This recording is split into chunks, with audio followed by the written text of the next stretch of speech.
We have to receive knowledge from authorities.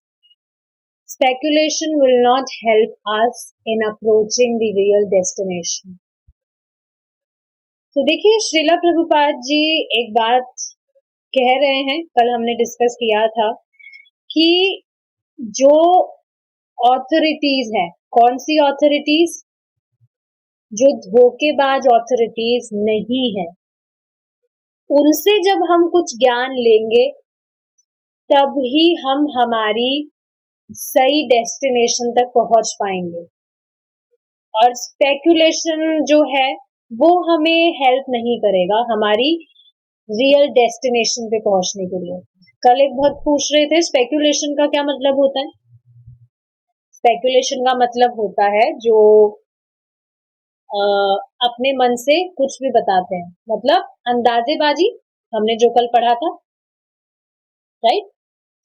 अंदाजे से कुछ भी बता रहा है, तो वो जो ज्ञान है वो तो अपूर्ण होता है, खुद की अंदाजे से बता रहा है वो। जैसे हमने रेसिपी का कल एग्जांपल लिया था, अंदाजे से हम कुछ भी मसाला डाल रहे हैं तो कभी ज्यादा हो जाएगा, कभी कम हो जाएगा, हो सकता है कभी कभी एकदम परफेक्ट भी हो, बट संभावना हमेशा होती है कि चीज ऊपर नीचे हो। तो जब किसी कोई रेसिपी अंदाजेबाजी से बिगड़ सकती है तो ये तो आध्यात्मिक ज्ञान है, इसमें स्पेकुलेशन कैसे चलेगा?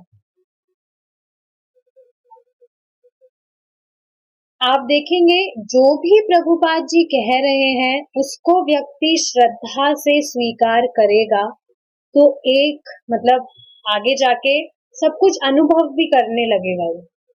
प्रभुपाद जी कहते हैं भक्ति करने से जो व्यक्ति है भोगों में अपने आप जो आसक्ति है वो कटने लगती है, वैराग्य होने लगता है, डिटैचमेंट होने लगता है।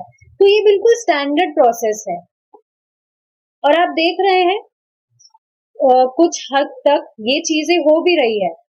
पहले कितना ज्यादा मटेरियल चीजों में हम एनग्रॉस्ड रहते थे, इनके बिना तो हो ही नहीं पाएगा। बट आप देखिए कुछ भी नहीं किया, कुछ प्लानिंग नहीं की, कुछ सरदर्द, हमने टेंशन नहीं लिया कैसे होगा कैसे नहीं होगा, बस भक्ति करते जा रहे हैं और अपने आप सब कुछ करते जा रहे हैं, कोई टेंशन वाली बात ही नहीं है। आपको पता नहीं है जो भी व्यक्ति भक्ति कर रहा है और यदि वह मुक्त होकर भगवान के पास चला गया, इसका अर्थ क्या है? He will never ever come back to this material world. कभी भी नहीं आएगा, एक बार मुक्त होकर चला गया तो। मैं खुद कल इस पे विचार कर रही थी, शायद आज सुबह की बात है, when I was chanting के बाद या पहले की बात है, I'm not sure, कि जब भगवान के धाम चले जाएंगे तो सब कुछ कितना अमेजिंग होगा। अभी यहाँ जैसे जो भी कठिनाइयां झेलनी पड़ती है, जैसे फॉर एग्जाम्पल बीमारी की बात कर लीजिए, कुछ बीमारी से हमें कितना मतलब परेशान होना पड़ता है। तो मैं यही सोच रही थी कि अभी सोने के लिए भी कितना प्रयास करना होता है, मतलब कितनी कठिनाई होती, कितना टाइम खराब होता है, या अगर नींद पूरी ना हो तो कितना ज्यादा खराब लगता है, सुबह भी जब नींद आती है तो कितना खराब लगता है। तो बस मैं यही सोच रही थी एक बार जब भगवान के धाम लौट जाएंगे तो वहां पर तो इन सब चीजों का कुछ भी परेशानी नहीं होगी, कुछ संघर्ष नहीं होगा। तो व्यक्ति को समझना चाहिए एक बार भक्ति करके वो मुक्त होकर भगवान के धाम चला गया, इसका अर्थ है that he will never ever come back to this material world. No sufferings at all, सब कुछ हमेशा के लिए खत्म हो जाएगा। जो हम ये नॉलेज ले रहे हैं ये डिसेंडिंग है। आप देखेंगे डेली हम जब करते हैं, डिसेंडिंग मतलब पहले से आगे बढ़ना, तो हम जो डेली नॉलेज ले रहे हैं, भक्ति कर रहे हैं, तो हम हमेशा प्रोग्रेस ही कर रहे हैं, we are going one step ahead only. हर भक्ति करके हर दिन हम we are going one step closer to Krishna, हम और करीब ही जा रहे हैं। There is no scope of going back, पीछे जाने का या ऐसा नहीं है कुछ गलती भी हो जाए तो भक्ति छीन होने का कोई स्कोप नहीं है, हर वक्त आगे ही जा रहे हैं. This is a descending process. Shrimad Bhagavat Gita में श्री कृष्ण ज्ञान प्राप्ति की इसी प्रक्रिया का संस्तुति करते हैं. एवं एवं परंपरा प्राप्तम इमं राजर्षयो विद. श्रीमद् भगवत गीता का श्लोक है ये. प्राचीन काल से ज्ञान उन महान ऋषियों महान राजर्षियों द्वारा परंपरा के रूप से चला आ रहा है जो कि इस विषय के अधिकार थे. अच्छा, अब ये कैसे पता है कि जो इस्कॉन वाले हैं, इस्कॉन के जो अधिकारी हैं, वो हमसे धोखेबाजी नहीं कर रहे? कैसे पता चलेगा? हमने यहाँ क्या पढ़ा था अभी कल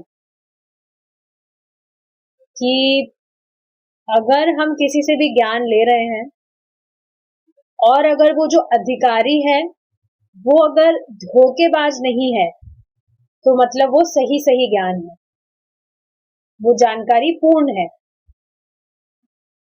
लेकिन अब क्या कैसे पता चले कि जो इस्कॉन के अधिकारी हैं वो हमसे धोखेबाजी नहीं कर रहे हैं क्योंकि परंपरा फॉलो कर रहे हैं. अब ये कैसे पता चले कि परंपरा फॉलो कर रहे हैं? क्योंकि आप देखेंगे सभी प्रभुपाद जी की बात को रिपीट कर रहे हैं. आप देखेंगे कोई एक व्यक्ति प्रभुपाद जी की बात कह रहा है तो दूसरा व्यक्ति भी प्रभुपाद जी की बात ही कह रहा है, अपने मन से कुछ भी नहीं कहता है. देखिए बहुत बड़ी बात है ये, समझा जाए तो. आप किसी दूसरे संस्था के कोई गुरुजी हैं और वो कोई बात कोट कर रहे हैं जिसका आधार शास्त्र नहीं है, तो आपको कंफर्म भी, आप इस चीज को कंफर्म भी कहां से करेंगे? खुद देखिए, आप कहां से कंफर्म करेंगे कि वो जो बात कह रहे हैं वो सही है या नहीं? जैसे फॉर एग्जाम्पल अभी हम यहाँ नहीं है, हम जैसे शास्त्र वगैरह फॉलो नहीं कर रहे, हम दूसरे संस्था में, भ्रमित कुमारी के संस्था में है फॉर एग्जाम्पल. तो अब ये कैसे पता लगे कि वो जो बात हमसे कह रहे हैं वो एकदम सही सही है? किसको बीच में रखे हम, क्या आधार है? यहाँ हम जो भी बात समझ रहे हैं उसका आधार शास्त्र है. जो भी चीज हमें किसी से भी मालूम चलती है हम उसको कंफर्म कर सकते हैं शास्त्र से. लेकिन बाकी संस्थाएं जो है वो जो भी कुछ कह रहे हैं वहां चीज को कंफर्म कैसे किया जाए? बहुत बड़ी बात है ये, कितनी ज्यादा इम्पोर्टेंट बात है ये अगर समझा जाए तो. अच्छा, ये पता है कि जो प्रभुपाद जी हैं सिर्फ उन्होंने ही यथारूप जो गीता है यथारूप नहीं लिखी है. जो पूर्व आचार्य गण है उन्होंने भी यथारूप ही लिखा है और प्रभुपाद जी ने जो परंपरा में आ रहा है बस उसको इजी लैंग्वेज में ट्रांसलेट किया है, कह सकते हैं. देखिए प्रभुपाद जी की ये विशेषता है कि कोई भी कठिन बातें जो होती है उसको बहुत सरलता से बता देते हैं. लिटरली मैं खुद इस चीज को देख रही हूँ. जैसे अभी स्मॉल बुक्स का हमने रीडिंग स्टार्ट किया है तो पहले जैसे किसी को कन्विंस करना थोड़ा हार्ड होता था, लेकिन अब जैसे मैंने आपको बताया वो जो ग्रुप वाला सिस्टम है उसमें मैं कुछ नहीं, सिर्फ एक रिकॉर्डिंग भेजती हूँ, डेली सब सुनते हैं और अपनी रिकॉर्डिंग शेयर कर देते हैं, सॉरी अपनी लर्निंग शेयर करते हैं. तो आप देख रहे हैं प्रभुपाद जी की बुक पढ़ रहे हैं तो अपने आप ही कन्विंस हो रहे हैं, उनको ज्यादा समझाने की जरूरत नहीं पड़ रही. क्यों? क्योंकि प्रभुपाद जी कोई भी कठिन चीज को बहुत सरलता से बता देते हैं. बहुत विशेष विशेष चीज है ये, कोई भी समझ सकता है, कोई भी व्यक्ति. मतलब कोई भी मैं कह रही हूँ तो इसका मतलब ये नहीं है बहुत ज्यादा जो भोग में पड़ा है, कर्मी है, वो तो उसको तो कुछ समझ ही नहीं आएगा, ये भी समझ नहीं आएगा ये हिंदी बोल रहे हैं क्या. पर मैं बता रही हूँ कि जिनको मैं शेयर कर रही हूँ वो बहुत इजीली समझ पा रहे हैं. मैं खुद सरप्राइज हूँ कि कैसे इतनी जल्दी कन्विंस कैसे हो रहे हैं सब, कुछ कठिनाई कैसे नहीं आ रही है. कृष्णा, मैं नहीं चाहती हूँ कुछ कठिनाई आए, बस मैं थोड़ा सरप्राइज हूँ, ये चीज है। यहाँ चार्ट दिया हुआ है, जो भी गुरु परंपरा है उसका। आगे बढ़ेंगे। आजकल सरकार या राष्ट्रपति ही अंतिम प्रामाणिक अधिकारी है। पहले वे अधिकारी या राजा लोग ऋषि थे, जो महान विद्वान तथा भक्त थे, साधारण व्यक्ति नहीं थे। देखिए ये कितनी इंपॉर्टेंट बात कही जा रही है। आजकल के प्रामाणिक अधिकारी किसको समझा जा रहा है? जो सरकार और जो राष्ट्रपति है। आप खुद सोचिए कि जो भी व्यक्ति है, तो वो जो भी प्राइम मिनिस्टर वगैरह है, उनको बहुत बड़ा मानता है, तभी तो उनका चुनाव करता है। और उनकी बहुत सहज श्रद्धा होती है कि ये हमें सही डायरेक्शन पर लेकर जाएंगे। पर सही में क्या सही में ऐसा हो रहा है? जैसे आज ही प्रभु जी एक एग्जाम्पल दे रहे थे रामदेव बाबा का। ठीक है, वो ब्रह्मचारी है, योगा वगैरह सब कुछ कराते हैं, सब कुछ A to Z अच्छी बात है, बट फिर भी भक्ति का कुछ भी दूर दूर तक नाता नहीं है ना। तो कहाँ कुछ भी हम देखिए, कुछ भी चीजें कर रहे हैं वो सब एक्सटर्नल है। अगर भक्ति ही सेंटर में नहीं है, कृष्ण ही सेंटर में नहीं है, तो जो भी चीज कर रहे हैं वो किस काम की है? क्या सेंस है उनको फॉलो करने का? आप बताइए। योगा ठीक है करा रहे हैं, स्वस्थ रहना चाहिए, पर फॉर व्हाट पर्पस? क्यों रहना है स्वस्थ? खाने पीने सोने के लिए स्वस्थ रहना है खाली?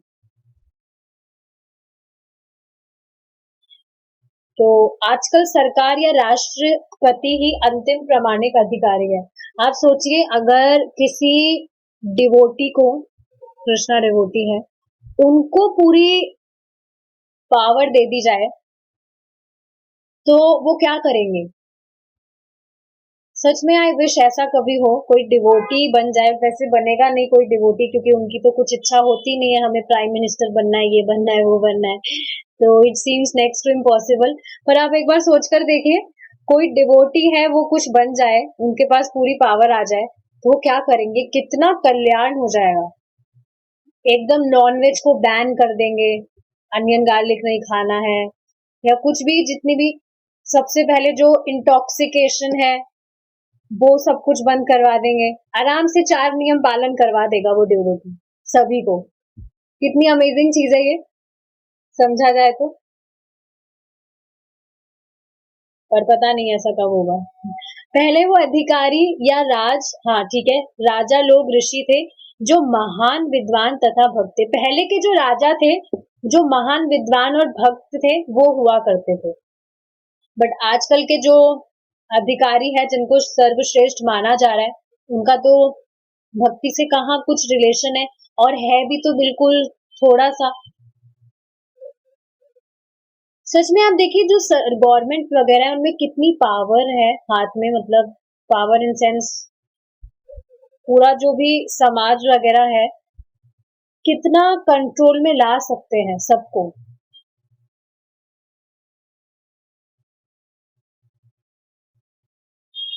राजकाज का वह तरीका बहुत अच्छा था।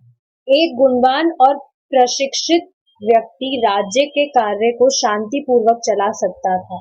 वैदिक सभ्यताओं में हमें राजाओं की संपूर्णता के इस प्रकार के कितने ही उदाहरण मिलते हैं। ध्रुव महाराज का उदाहरण उनमें से एक है। ध्रुव महाराज ने श्री भगवान को प्राप्त करने के लिए जंगल में जाकर कठोर तपस्या की। ध्रुव महाराज की यहाँ पर कहानी से समझाया जा रहा है कि जंगल में गए वो, उन्होंने कठोर तपस्या की, केवल 6 महीनों में श्री भगवान को प्राप्त कर लिया। कैसे? उनकी उम्र केवल 5 वर्ष की थी और वह एक राजा के पुत्र थे, और उनका शरीर बहुत कोमल था, पर अपने गुरु श्री नारद मुनि की निर्देश के अनुसार वह अकेले ही जंगल में चले गए। पहले 1 महीने में तो उन्होंने 3 दिन में एक बार फल तथा सब्जियां ही खाई। फिर अगले 3 महीनों तक वह छठे दिन थोड़ा सा पानी पीते रहे। फिर अगले महीने हर 12वें दिन वे केवल थोड़ी सी सांस लेते थे। पूरे 6 महीने तक वह एक पैर पर खड़े रहे और घोर तप करते रहे। 6 महीने बाद श्री भगवान साक्षात उनके समक्ष प्रकट हो गए। यदि हम भी संयम रहकर तपस्या करेंगे तो एक दिन हमारे सम्मुख भी श्री भगवान साक्षात प्रकट हो जाएंगे। अब देखिए, यहाँ जब तपस्या करने को कहा जा रहा है तो ऑफ कोर्स एक टांग पर खड़े रहकर तपस्या करने को नहीं कहा जा रहा है। एक आंख खोलकर तपस्या कर ले वही काफी है, चैंटिंग। एक आंख समझ रहे हैं आप, सुबह मतलब पॉइंट, सुबह जो डिवोटीज हैं वो दोनों आंखें बंद करते हैं तो सो ही जाते हैं तपस्या करते। आज ही प्रभु जी बहुत अमेजिंग एग्जाम्पल से नहीं समझा रहे थे कि कितनी बार तो पोस्चर चेंज करते हैं और कभी कभी बीच में नींद आ जाती है, ब्रेक चाहिए होता है, कितने सारे बता रहे थे। तो अष्टांग योग को लेकर बता रहे थे, अष्टांग योग कहाँ से ही करेगा व्यक्ति, कुछ भी तो नहीं कर सकता है। तो ऑफ कोर्स ये सब चीजें करने को कहीं भी नहीं जा रही है, प्रभुपाद जी ने खुद ने नहीं कहा है। देखिए फिर कह क्या रहे हैं प्रभुपाद जी, यही जीवन की पूर्णता है। कृष्ण भावनामृत आंदोलन तप पर आधारित है, पर यह कठिन नहीं है। अब तब बोल रहे हैं लेकिन ये कठिन नहीं है। देखिए कैसे हम अपने अनुयायियों को अनैतिक यौन संबंध रखने के लिए मना करते हैं। हम यौन संबंध को समाप्त नहीं करते बल्कि उसे नियमित करते हैं। हम खाना बंद नहीं करते बल्कि उसे नियमित करते हैं। हम कृष्ण प्रसाद, कृष्ण को पहले अर्पित किया गया भोजन ग्रहण करते हैं। हम यह नहीं कहते कि खाना मत खाओ, किंतु हम कहते हैं कि मांस मत खाओ। इसमें क्या कठिनाई है? तो देख रहे हैं, चीजों को बैलेंस करने के लिए कहा जा रहा है, नियमित करने के लिए कहा जा रहा है, नियम से कीजिए। अब नियमित का मतलब ये नहीं है हाँ हम नियमित रूप से 4-5 बार भोजन करते हैं दिन में, वो नियम नहीं है। मैक्स टू मैक्स 2 टाइम एकदम इनफ होता है। ये चीज तो बिल्कुल प्रैक्टिकल है, अच्छे से 2 टाइम आप खा लीजिए, इनफ है। तो कुछ भी तो कठिनाई नहीं है। कुछ लोग कहते हैं अगर हम मांस नहीं खाएंगे तो हमारा मांस कैसे बढ़ेगा। प्रोटीन के लिए कहते हैं कि प्रोटीन कैसे मिलेगा। तो देखिए प्रोटीन वेजिटेरियन में भी काफी ऑप्शंस हैं, बस लोगों को अपनी इंद्रिय तृप्ति करनी है, जीभ का स्वाद चाहिए, इस वजह से ये बहाने बनाते हैं, बाकी ऐसा कुछ होता नहीं है। जितने भी भक्त हैं वो नहीं खा रहे हैं नॉनवेज वगैरह, तो क्या उनको प्रोटीन की कमी आ गई है? ऐसा तो कुछ नहीं है। काफी सारे सोर्सेज हैं जिनको खाकर प्रोटीन की पूरी हो सकती है। स्प्राउट्स हैं, ब्रोकली है, तो ऑप्शंस हैं, बस ये बहाने हैं। कृष्ण प्रसाद कई प्रकार की अच्छी तरह पकाई गई सब्जियों और फलों से मिलकर बनता है, अतः इसमें कोई कठिनाई नहीं है। अनैतिक यौन संबंधों की मनाही का अर्थ है कि कुत्ते बिल्लियों के समान व्यवहार मत करो, विवाह करके एक ही पुरुष अथवा स्त्री से संतुष्ट रहो। हमें अपने आप को नियमित करना चाहिए और तपस्या करनी चाहिए। यद्यपि जैसा तप ध्रुव महाराज ने किया वैसा तप करना हमारे लिए संभव नहीं है, असंभव है। तो देख रहे हैं प्रभुपाद जी खुद नहीं कह रहे कि ऐसी कुछ तपस्या करने, वो प्रैक्टिकल है भी नहीं, कर भी नहीं सकता कोई। एकादशी पे तो फास्ट करना कठिन हो जाता है, ग्रेन्स अवॉइड करना कर लेते हैं वैसे तो इजीली, क्योंकि अब तो आदत हो गई है। बस जैसे जो बताया है काफी इजी प्रोसेस है। आज के समय में यह संभव नहीं है कि हम ध्रुव महाराज की नकल करें, परंतु जो तरीके हम बताते हैं उनका पालन संभव है। और आप देखेंगे इनका हम जब पालन करते हैं बहुत इजी लाइफ हो जाती है, प्रैक्टिकल चीज है। जो कोई नियमों का पालन करेगा वह कृष्ण भावनामृत में आध्यात्मिक प्रगति कर सकेगा। जैसे जैसे एक व्यक्ति कृष्ण भावनामृत में प्रगति करता चलता है वैसे वैसे उसका ज्ञान भी पूर्ण होता है। तो देखिए, इसमें एक बात समझने वाली है, जब तक व्यक्ति तप नहीं करेगा, उसको बातें सिर्फ सुनाई देगी, दिखाई देगी, लेकिन अनुभव कुछ भी नहीं कर पाएगा वो।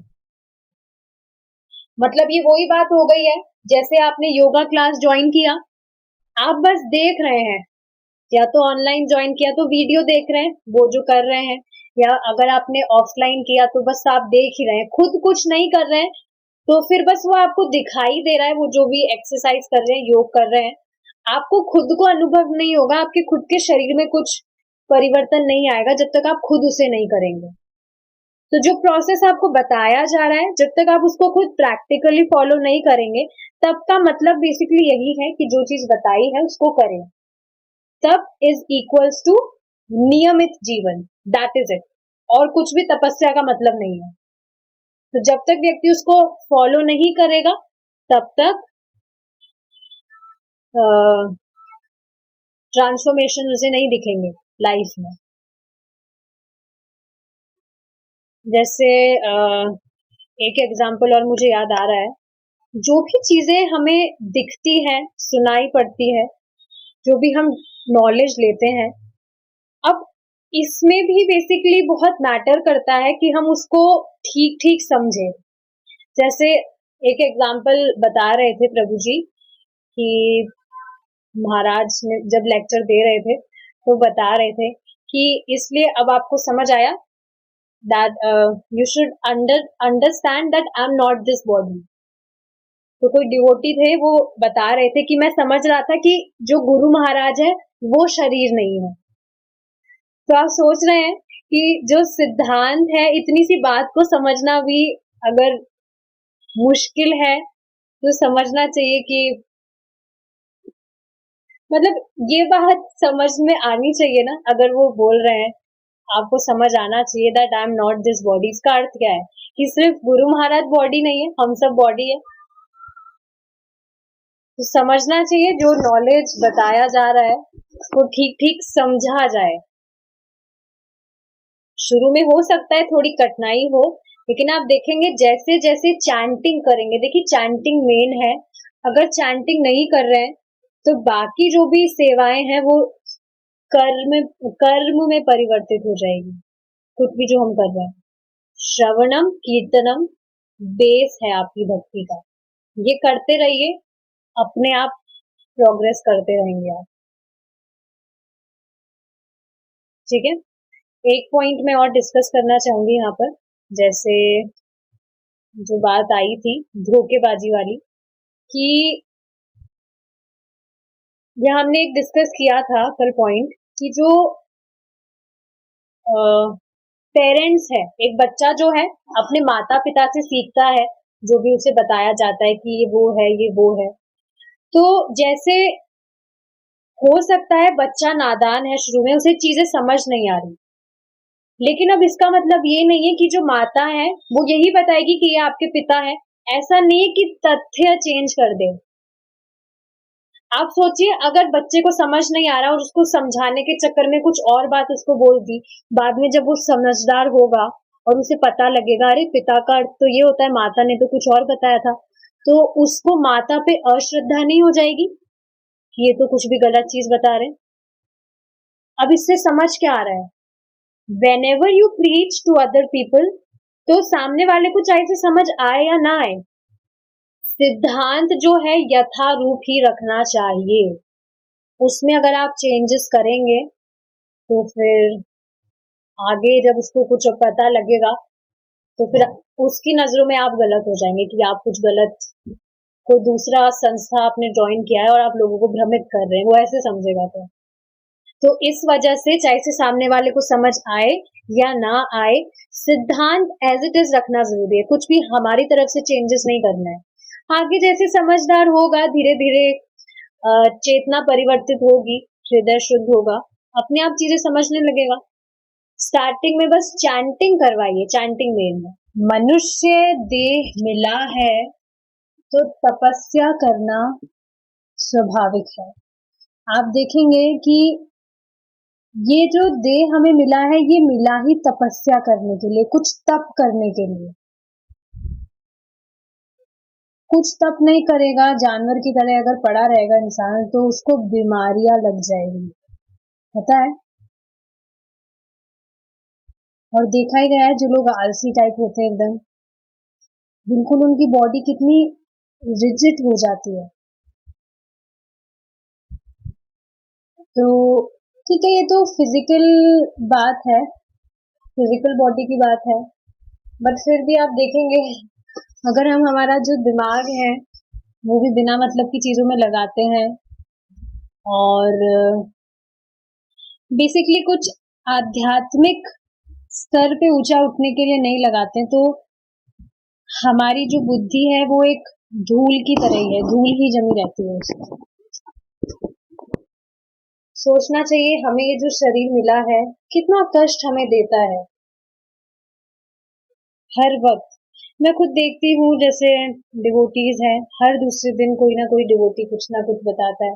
हमारे आज यहाँ आंख में दर्द हो गया, आज हमारे को ये बुखार आ गया, आज ये हो गया, वो हो गया। I am not saying excuses बना रहे, पर दिख रहा है कैसे ये जो देह है कष्ट दे रहा है, जिसकी वजह से हमारी भक्ति में बाधा पड़ जाती है, हम भक्ति भी नहीं कर पाते। अभी कुछ टाइम पहले मुझे खुद को फीवर आया था, that was the sign of detoxification तो बट बिल्कुल मरण अवस्था की तरह स्थिति हो गई थी, बिकॉज डिटॉक्सिफिकेशन में basically we have to heal naturally, we don't take medicine, क्योंकि वो सप्रेस करता है हमारी डिजीज को। तो जो भी नेचुरल फ्रूट्स, सॉरी जूसेस जो होते हैं, जूसेस, कोकोनट वाटर, उससे basically we fast on those juices and all, ताकि हीलिंग हो सके, नेचुरल हीलिंग हो सके, राइट। तो मैं देख रही थी, इनफैक्ट जो घर वाले थे वो बहुत टेंशन में पड़ गए थे, अरे तुम दवाई नहीं ले रही हो, तुम्हें कुछ हो जाएगा, ये वो। मुझे पता है मुझे कुछ नहीं होगा इतनी जल्दी कृष्णा नहीं बुलाएंगे मतलब बिल्कुल ऐसे चिंता नहीं थी, मतलब चिंता मतलब कि कुछ हो जाएगा, मृत्यु आ जाएगी, ऐसी कोई चिंता नहीं थी। मृत्यु पहली बात आती नहीं है, we are not this body. आप देखेंगे डिवोटीज जो है एकदम उनकी लाइफ चिल होती जाती है दिन भर दिन, क्योंकि अविद्या की जो धुंध है, जो अविद्या का जो जाल है वो साफ होता जाता है। जैसे आप देखेंगे दिवाली के टाइम से पहले कितने मकड़ी के जाले हो जाते हैं जगह जगह। सो बेसिकली वो मकड़ी के जाले लग रहे हैं, धीरे धीरे साफ होने लगता है और विजन एकदम क्लियर हो जाता है किसी चीज की। जिन चीजों को हम टेंशन दे करते हैं, जिन चीजों के बारे में दिखने लगता है कि इतना कुछ तो इम्पोर्टेंट ही नहीं, वो चीजें जिनके बारे में इतना चिंता करते थे हम बिना मतलब। तो समझना चाहिए, जब ये शरीर हमें इतना कष्ट दे रहा है तो क्यों ना इसको भी थोड़ा कष्ट दिया जाए।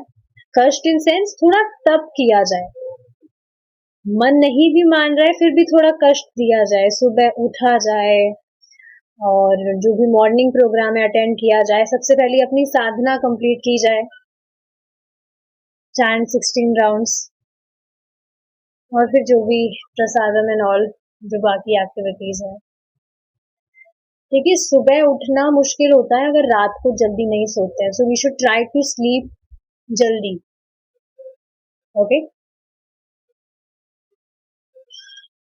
तो जैसे आज ही एक चीज पे रिफ्लेक्ट कर रही थी, आप खुद देखेंगे कभी कभी होता है ऐसा, हम इतना एक्साइटेड हो जाते हैं कुछ भी टेस्टी खाने के लिए, ऑफ कोर्स प्रसादम प्रसादम हो वो,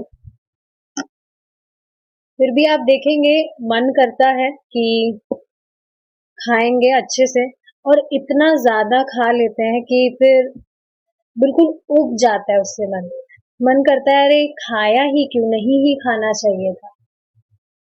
तो आप देख रहे हैं ये जो दुर्बुद्धि है, ये दुर्बुद्धि ही तो है जो हमें बस बेसिकली कन्विंस करने में लगी रहती है कि हम कुछ ना कुछ अरेंजमेंट करके यहाँ सुखी हो जाएंगे। एक बार ये जो दुर्बुद्धि है ये बस एक बार हर जाए, चली जाए, तो कितना रिलीफ है सच में आप देखें तो। पर हर वक्त हम खुद प्रयास करते रहते हैं कि कुछ ना कुछ करके हम सुखी हो जाएंगे, बट वो एक इल्यूजन मात्र है। So literally I was regretting today, मैंने इतना क्यों खाया, इतना मतलब दिमाग खराब हो रहा था कि क्यों खाया इतना।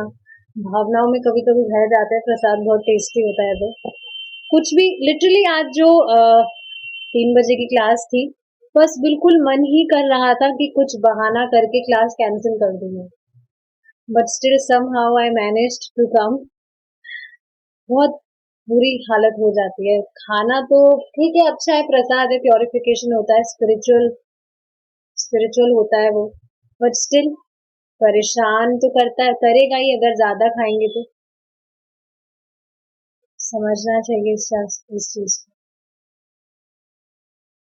आप देखेंगे जो भी लोग भक्ति करते हैं, कुछ तप करते हैं, तो जो सामान्य जो लोग हैं वो अगर देखते हैं तो क्या सोचते हैं वो कि अरे क्या ये बिना मतलब में कुछ भी कर रहे हैं, दुनियादारी नहीं देख रही है।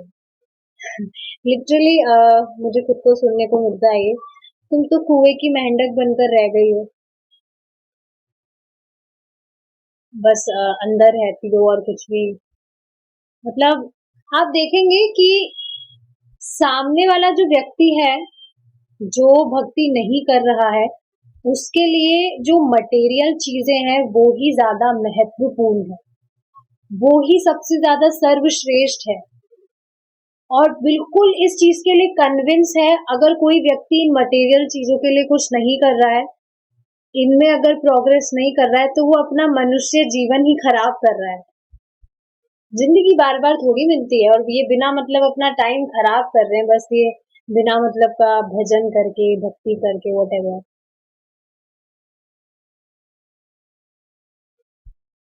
लिटरली मैं इस चीज को ऑब्जर्व कर रही थी कि सामने वाला जो भी व्यक्ति जब ये कुछ भी चीज कहता है तो कैसे एक पट्टी सी बंधी हुई है इसकी उसकी आंखों पर, और उस चीज को और वो मतलब उसके लिए वो ही एकमात्र सत्य है।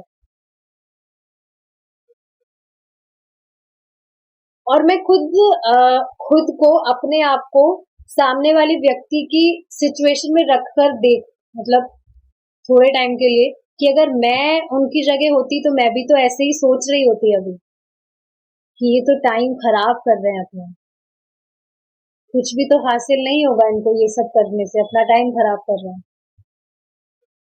कुछ टाइम के लिए मैं ऐसे सोच रही थी कि अगर मैं उनकी जगह होती, जो भी सामने व्यक्ति है, तो यही दृष्टि होती है हमारी। बट आप देखिए भक्ति करने से कैसे जो भी जाल है, जैसे मकड़ी के जाल होते हैं, कैसे हटते चले जा रहे हैं। बिल्कुल जादुई चीज नहीं है ये।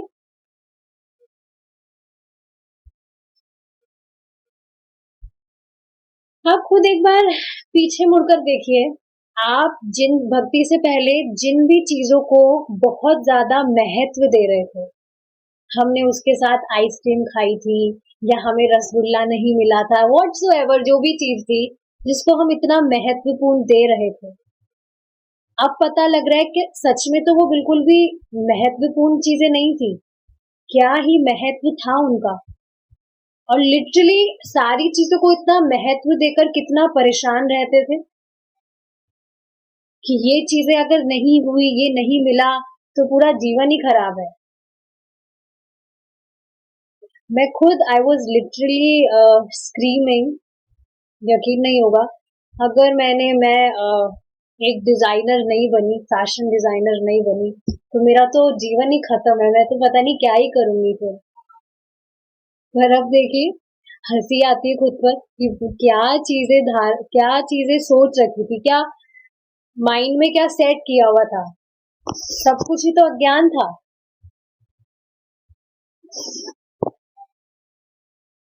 समझना चाहिए कितने फॉर्चुनेट है, हमें बचाया गया है भगवान के द्वारा।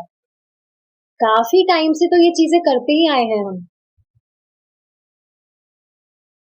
ऐसा नहीं है कि पहली बार ही मनुष्य देह मिला है, पहले भी मिला होगा। अनादि काल का मतलब होता क्या है? बहुत सारे जन्म बीत चुके हैं और पहले भी हम इन्हीं चीजों को महत्वता दी थी हमने, इस वजह से दोबारा हमें बर्थ मिला है। अब जब चीजें इतनी अच्छे से समझ आ रही है, फिर भी अगर हम इन मटेरियल चीजों को ही ज्यादा प्रायोरिटी दे रहे हैं, तो विचार करना चाहिए कि क्या हम हमारा पूरा जो टाइम है उसका सही से उपयोग कर रहे हैं।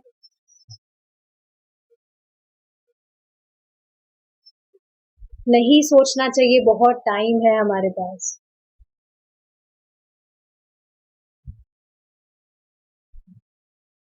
देखिए, जब व्यक्ति ऐसा सोचता है बहुत टाइम है हमारे पास, तो इसका अर्थ क्या है कि वो और ज्यादा डीले कर रहा है। हो सकता था कि पिछली बार जब हमें मनुष्य देह मिला था, हो सकता था अगर उस बात को हम समझते, पता नहीं भक्ति में थे या नहीं, पर थे अगर, और ज्यादा इम्पोर्टेंस दी होती, हो सकता था उसी जन्म में हम भगवान के पास लौट गए होते। पर ठीक है, पहले जो हुआ वो तो हुआ, बट अब तो कम से कम समझना चाहिए इस चीज को। जो भी भक्त इस चीज पर विचार करेगा कि जिनको भी मैं महत्वपूर्ण समझ रहा था पहले, सच में वो कुछ भी महत्व नहीं है। वो खुद इस पर विचार करेगा कि वो मैं भक्ति में आया हूँ, मुझे भक्तों का संग मिला है, तो कितना अच्छा हुआ है मेरे साथ। जो दुर्योधन थे, उन्होंने खुद ने ये चीज कही थी कि ऐसा कोई भोग नहीं है जो मैंने ना भोगा हो, लेकिन फिर भी मैं संतुष्ट नहीं हुआ कभी। दुर्योधन जान रहे हैं ना, धृतराष्ट्र के पुत्र। कभी वो खुद कहे मैंने ऐसा कोई भोग नहीं है जो मैंने नहीं भोगा पूरे जीवन, लेकिन फिर भी मैं संतुष्ट नहीं हुआ। तभी तो आप देखिए ना, जैसे जिनकी बड़ी बड़ी डेजिग्नेशंस होती हैं, काफी एग्जांपल्स हैं, उन्होंने अपनी डेजिग्नेशन को क्विट करके क्यों टेम्पल ज्वाइन कर लिया? बिकॉज वो भी इस चीज को समझ पा रहे हैं कि मैं सेटिस्फाई तो नहीं हुआ हूँ, क्योंकि सेटिस्फेक्शन है ही नहीं इन चीजों में। क्या सेटिस्फेक्शन है? क्या इस बॉडी से क्या ही सेटिस्फेक्शन मिलेगा हमें?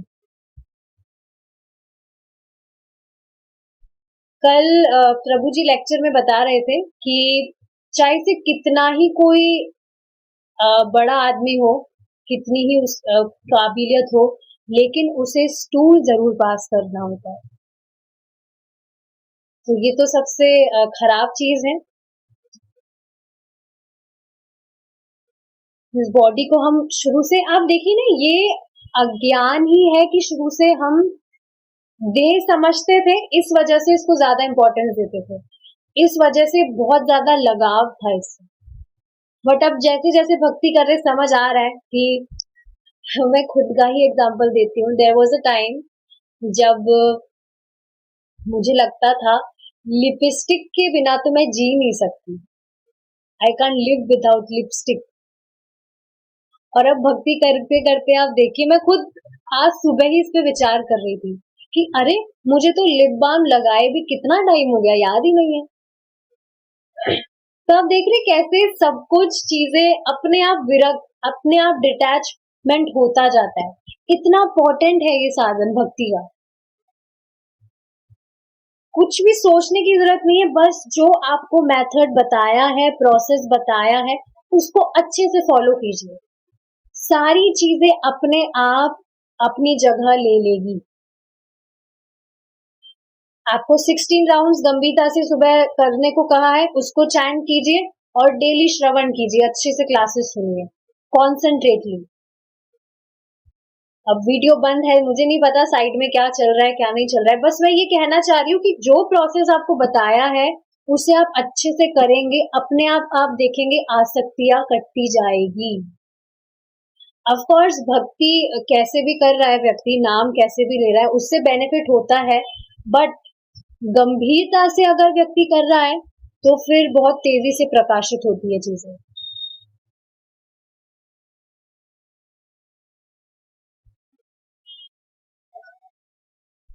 आप देखेंगे जैसे काफी भक्त होते हैं, भक्ति करना चाहते हैं, जैसे कोई भक्त है, चलिए ठीक है, हम देखिए अब आगे बढ़ते हैं, आगे ही आएगा वो पॉइंट, कहाँ थे हम, हाँ। जैसे जैसे एक व्यक्ति कृष्ण भावनामृत में प्रगति करता चलता है, वैसे वैसे उसका ज्ञान भी पूर्ण होता रहता है। स्पष्ट है, देखिए क्या क्या कहा जा रहा है, सिर्फ भक्ति करते चलना है आपको। भक्ति करेंगे अपने आप प्रगति होगी और अपने आप जो है ज्ञान प्रकाशित होने लगेगा, अपने आप आपका जो विजन है वो क्लियर होता चलेगा, कुछ मेहनत करने की जरूरत नहीं है, बस भक्ति करते रहिए। जो चीजें बताई है, कुछ क्या चीजें बताई है अभी लिस्ट में लिख लीजिए और आज ही से फॉलो करने का ट्राई कीजिए गंभीरता से। 16 माला का जप, 4 नियमों का पालन, consuming only Krishna prasadam, hearing shastras, बस ये कुछ चीजें आप कीजिए, आप देखेंगे you will feel that you are blessed with superficial powers. खुद आप ऐसा फील करेंगे, आप देखेंगे जो आप सोच रहे हैं वो सच होने लगेगा, बिल्कुल भी आर्टिफिशियल बात नहीं है ये। ऑफ कोर्स जब हमारा हृदय की सफाई होने लगती है, we think more positive, we think more about our that how can we progress in our भक्ति। तो वो चीजें जब हम सोचते हैं, आप देखेंगे वो सच होने लगती है और आप खुद सरप्राइज रह जाएंगे, अरे ये हो कैसे रहा है और कैसा होता है, सब कुछ जादू जैसा लगने लगेगा। एक ऐसा वैज्ञानिक या दार्शनिक बनने का क्या लाभ है जो कि यह भी नहीं बता सकता कि उसका अगला जन्म क्या होगा। कभी सोचा था इस चीज पर? काफी सारी चीजें हमने सुनी होगी लेकिन सुन के नेग्लेक्ट कर दिया होगा, पर अब जितना डीपली हम चीजों को समझ पा रहे हैं, कितना चीजों पे हम मेडिटेट कर पा रहे हैं। कृष्ण भावनामृत के ये अनुनायी बड़ी आसानी से बता सकते हैं कि उनका अगला जीवन क्या होगा, श्री भगवान क्या है, हम क्या है और श्री भगवान के साथ हमारा संबंध क्या है। तो देखिए, जो भी व्यक्ति भक्ति कर रहा है, हो सकता है उसे पढ़ना नहीं आता हो, इस वजह से आप देखिए अभी कितने मतलब टेक्नोलॉजी का भी भक्त कितने अच्छे से यूज कर रहे हैं, जो भी सेशंस लेते हैं रिकॉर्डिंग करते हैं, ताकि जो व्यक्ति पढ़ भी नहीं सकता है कम से कम वो सुनकर चीजें समझ सकता है। प्रभु जी बता रहे थे एक व्यक्ति, एक डिवोटी है ग्रुप में, तो उनको पढ़ना नहीं आता था, सिर्फ सुन सुन के उन्होंने नॉलेज लिया और प्रचार करने लगे, पढ़ना नहीं आता था। और एक और भक्त है, उनके भी ग्रुप में कोई माता जी है, वो उनको उनको दिखता नहीं है, अंधी है वो, पर फिर भी आप देखिए सुन सुनकर सिर्फ प्रचार करने लगी। देखिए कितना इम्पोर्टेंट है श्रवण।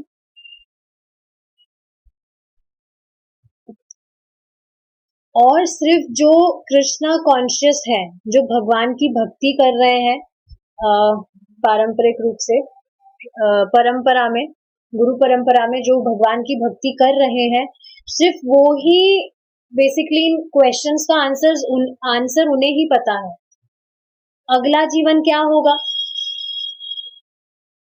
पशु जीवन तो नहीं होगा, ये तो गारंटीड है। आप देखेंगे कोई भी अगर भक्त है, भगवान के पास नहीं भी पहुंचा तो वो देवता जरूर बन जाएगा, पता है ये चीज। ऑफ कोर्स देवता बनने के लिए कोई भक्ति नहीं कर रहा है, देखिए देवता बनना भी कोई बड़ी बात नहीं है, प्रलय वहां पर भी होगी, फिर वापस से नीचे भी गिर सकता है व्यक्ति, तो ऐसी चीजों में फंसना ही क्यों है? क्यों नहीं जो डायरेक्ट सर्वश्रेष्ठ साधन है, सर्वश्रेष्ठ जो भगवान का धाम है, वहीं पर डायरेक्ट लैंडिंग करने का सोचे हम। क्यों इधर उधर की चीजों में दिमाग लगाना है, जब पता है वापस से जब नीचे गिर जाएंगे तो क्यों ही करना है। इसलिए जो उद्देश्य है वो वही होना चाहिए, भगवान के धाम की प्राप्ति। श्री भगवान क्या है, हम क्या है। देखिए, अब मुझे तो नहीं लगता है किसी को कुछ डाउट होगा। इनफैक्ट ये जो क्वेश्चंस यहाँ है, किसी को भी इजीली प्रीचिंग कर सकता है हर कोई। I am confident about this. क्या है हम आत्मा है। भगवान क्या है, भगवान सर्वश्रेष्ठ सर्व सामर्थ्य परम ईश्वर कृष्णा है। और श्री कृष्ण के साथ हमारा संबंध क्या है, हम भगवान के नित्य दास हैं। इसका ज्ञान संपूर्ण है क्योंकि ये ज्ञान की सही किताबें जैसे श्रीमद् भगवत गीता और श्रीमद् भागवतम पढ़ रहे हैं। ये श्रीला प्रभुपाद जी कह रहे हैं कॉन्फिडेंटली कि जो भी परंपरा में ज्ञान ले रहा है उसका विजन एकदम क्लियर है। क्या यहाँ पर कोई एमलेसली आ रहा है क्लास में, एमलेसली भक्ति तो नहीं कर रहा है। सबका एम क्लियर है, हमें भगवान की प्राप्ति करनी है। ऐसा तो नहीं है घूमते फिरते आ गए, चलो क्लास हो रही है जाए आते, थोड़ा क्लास ही सुनाते हैं, थोड़ा क्लास में दिखाते क्या चल रहा है। ऐसा तो नहीं है भटकते भुटकते आया है कोई। एकदम एम क्लियर है, भगवान की प्राप्ति करनी है, इस वजह से डेली भक्ति कर रहे हैं। कॉन्फिडेंटली कह रहे हैं प्रभुपाद जी ये चीज। इनका ज्ञान संपूर्ण है क्योंकि ये ज्ञान की सही किताबें पढ़ रहे हैं। यह हमारा तरीका है, यह बहुत आसान है, कोई भी व्यक्ति इसे स्वीकार करके अपने जीवन को सफल बना सकता है। तो देखिए, समझने वाली बात क्या है कि भक्ति करने का जो प्रोसेस है वो सभी के लिए है। इस पे ना तो कोई उपाधि मैटर करती है, ना कोई क्वालिफिकेशन मैटर करती है, कुछ भी मैटर नहीं करती। बस जो जीव है वो एक मनुष्य होना चाहिए। कोई जेंडर भी इसमें मैटर नहीं करता है। भक्ति सबके लिए है। तो कोई भी व्यक्ति इसे स्वीकार करके अपने जीवन को सफल बना सकता है। कैसे सफल बना सकता है? डेली हरे कृष्णा महामंत्र का जाप कर रहा है, डेली प्रसादम खा रहा है। देखिए, ये दो चीजें तो सारी चीजें मेन है, बट इन दो चीजों के साथ में आप कभी कॉम्प्रोमाइज मत करिएगा, कभी मत करिएगा। क्लासेस हो सकता है कभी इमरजेंसी में छूट जाए तो रिकॉर्डिंग सुन सकते हैं बाद में, लेकिन अपने 16 माला जप के साथ में और प्रसादम के साथ में कभी कॉम्प्रोमाइज मत करिएगा। आप देखेंगे इसे आप नियमित रूप से करेंगे, प्रतिदिन करेंगे, स्वयं जो ज्ञान है वो स्फुरित होने लगेगा अपने आप। लेकिन आप देखेंगे समझ नहीं आती ये चीज, पर प्रसादम व्यक्ति अगर नहीं खा रहा है, कभी कभी चीट डेज भी कर रहा है, तो वो भक्ति डाउन करता है। जो भी व्यक्ति प्रसाद नहीं पाता है उसको माया झट से पकड़ लेती है। कैसे पकड़ लेती है देखिए, इसका भी अभी हम आगे डिस्कशन करेंगे। यदि कोई यह कहे कि मैं शिक्षित नहीं हूँ और पुस्तकें नहीं पढ़ सकता हूँ, तो उसके लिए भी ऐसी संभावना है जिससे वह अपने जीवन को सफल बना सकेगा। तो पढ़ नहीं सकता है, चैंटिंग तो कर सकता है, कोई भी चैंटिंग कर सकता है, 5 साल का बच्चा भी चैंटिंग कर सकता है। और अभी मैंने बताया था कि श्रवण कर सकता है इजीली।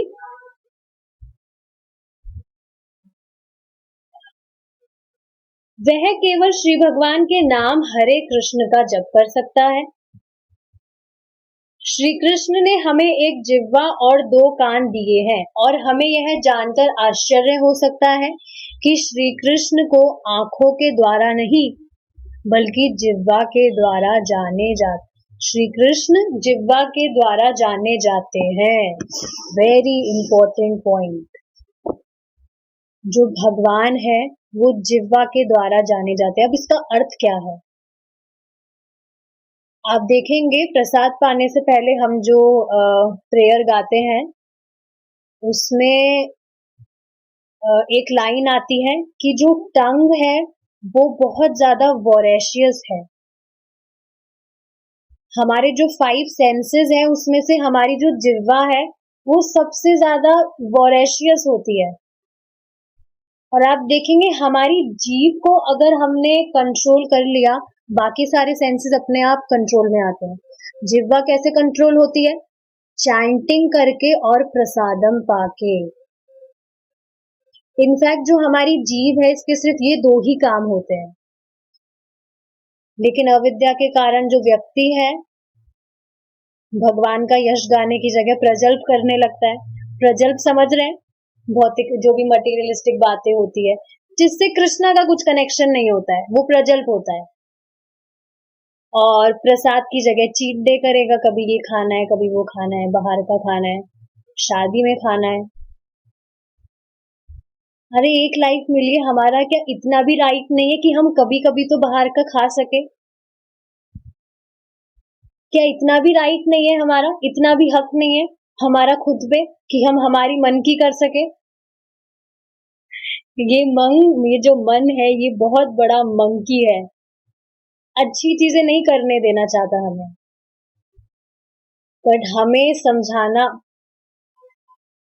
देखिए मैं सही बता रही हूँ, अगर किसी ने ये 2 चीजें फिक्स कर ली बिल्कुल आसान हो जाएगा। कभी मन में आएगा ही नहीं आपके कि आपको प्रसाद के अलावा भी कुछ खाना है क्या। You will be very much conscious. अगर आपको सामने वाला कुछ दे भी रहा है, प्रसाद है ये, नहीं है तो ठीक है नहीं खाना। अगर प्रसाद व्यक्ति नहीं खाएगा तो मरेगा नहीं, मतलब कभी इमरजेंसी में ना मिले तो। और यहाँ तो ज्यादातर सात्विक मूवमेंट के पार्टिसिपेंट्स हैं। फास्टिंग तो सबके अभ्यस्त है, फास्टिंग के लिए तो कुछ प्रॉब्लम नहीं है। ट्राई कीजिए to avoid outside food, eat only Krishna प्रसादम।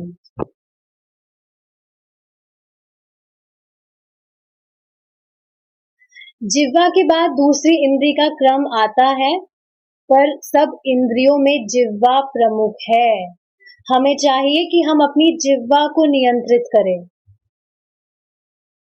अब प्रश्न उठता है इसे नियंत्रित कैसे करें? केवल हरे कृष्ण का जप करने और कृष्ण प्रसाद ग्रहण करने से यह जिह्वा नियंत्रित हो सकती है। हार्ड तो नहीं है ये चीज। मुझे आप कोई भी मैसेज करके बताइएगा जिसको भी ये चीज फॉलो करना हार्ड लगता हो। मुझे तो नहीं लगता इसमें कुछ परेशानी हो सकती है। कोई भी व्यक्ति भगवान श्री कृष्ण को इंद्रिय बोध अथवा कोरे तर्क के द्वारा नहीं जान सकता। ठीक है, अब ये जो टॉपिक है थोड़ा डिफरेंट हो गया। हमारा जो टाइम है यहाँ खत्म होता है। We'll stop our class here. Srila Prabhupada की जय। निताई गौर प्रेमानंदे। हरि बोल।